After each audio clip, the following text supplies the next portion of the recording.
Hi there folks, you're watching the Black Powder Shooter 44 channel. Today I am out here with a 1861 Colt Navy replica snub nose model. So I'm really looking forward to shooting this little guy. We got a short 2.5 to 3 inch barrel. We got a bird's head grip on this gun. Beautiful color case hardening on this gun.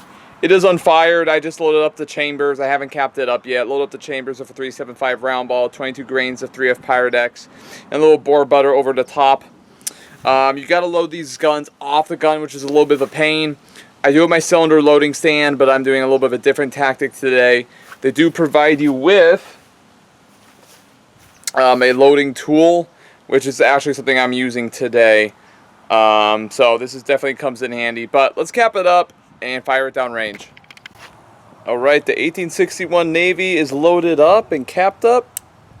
I'm going to go fire it off down range on the paper and see what happens.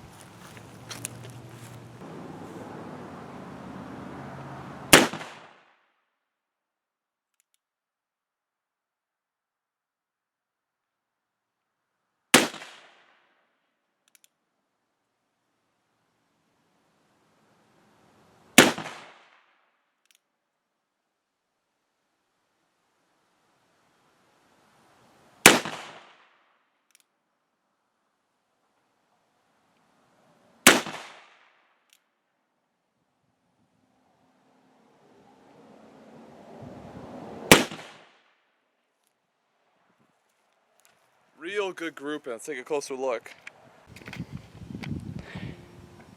So as you can see, it's really hitting point of aim at about 8 yards or so, which is great. So we're going dead on. The gun was running really smooth that first cylinder full. So let's get it loaded up and do it again.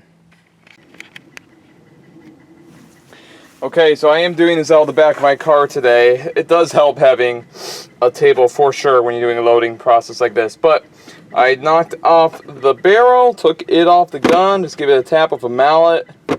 And now I got the cylinder on my powder incorporated cylinder loading stand, which, as you know, if you're a veteran of the channel, I've been using this for years and I love it. Only thing is I had the 44 caliber Jag attached today. I had this all set up for the 44. I'm going to have to dig out my 36 caliber Jag, which I don't have on me right now, so we're going to be using the loading tool provided along with the gun to get this brass rod. So what I'm going to do is pour in, and I'm just using the cylinder loading stand just to kind of hold the cylinder, because if you just put this on the table or flat surface, when you go to knock in your projectile, the cylinder is going to flip on you. So you could, of course, jerry rig something, but I'm just using this stand. I just flipped this to the other side to get out of the way, if that makes any sense. So I'm going to get this loaded with 22 grains of powder from the spout. Okay, there's our 22 grain charge. If you had Wonder Wads, you can pop them over the top right now. For today, I'm doing an overball lubricant to keep the fouling soft.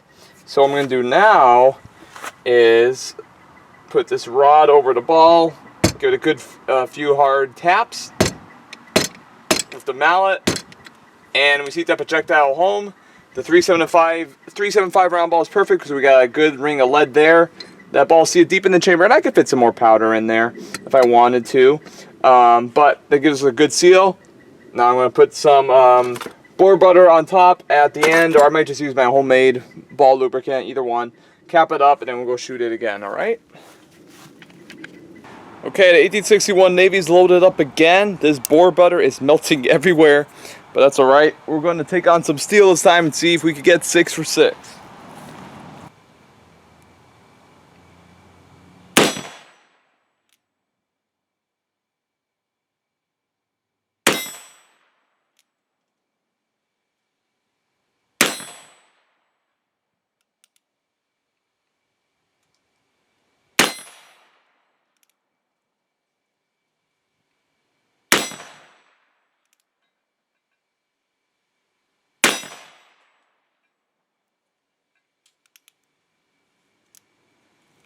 Alright, gotta love it. Okay, so I moved to using some of my homemade Gatafol #1 style over bullet lubricant because it's got more wax in there. It's much less melty than the boar butter.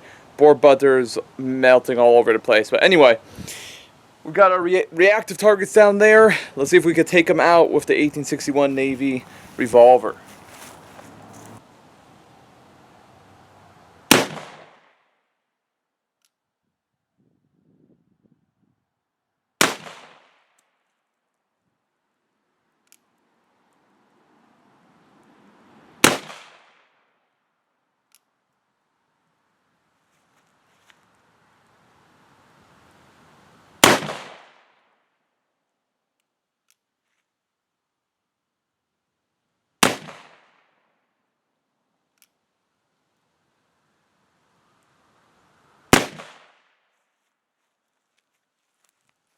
Alright, we got them all.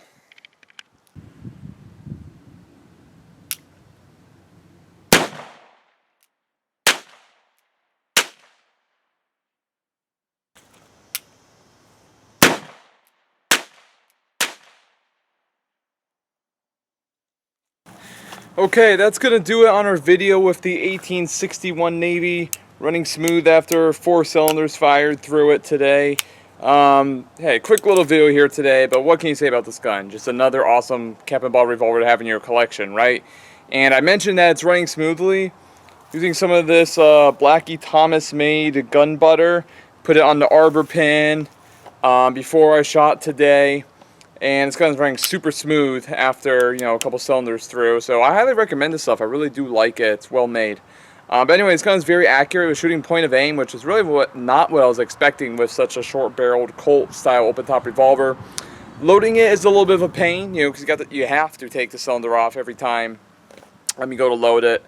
But it's not a big deal, right? So that's it. If you are interested in shooting a cap and ball revolver that you can put the most lead down range in the most time efficient manner, a Remington style is going to take the win there, just because you can pop the cylinder out after firing a cylinder full, load it up again on let's say if you're loading off the gun on a powder incorporated stand or something like that, and then you can pop it back in, or you can load it on the gun. This one, yes, of course, loading off the gun is something you are going to be doing with this one. Just a little bit more of a slow, tedious process, but not a big deal, right? Because most of us, 100% of us who shoot cap and ball revolvers and black powder guns in general, do not do this to put the most lead down range, right? It's more of a labor of love, just having a good time with these old historical revolvers. So of course, this one's more of an adaptation of a historic replica, right, of the 1861 Navy, but I'm sure there was many people back in the day who chopped off the barrel on their full-size revolvers to have more of a shorter barreled version. Highly recommend this gun if you can get your hands on one. At this time of year, maybe you can find a sale out there somewhere, right? So that's it. Thank you guys so much for watching. Always remember that I'm affiliated with Legal Heat, and you can get 10% off of your concealed carry class with my promo code. And I'm going to link that below. But other than that, I hope you all have a great Thanksgiving, and we'll be talking soon. Take care.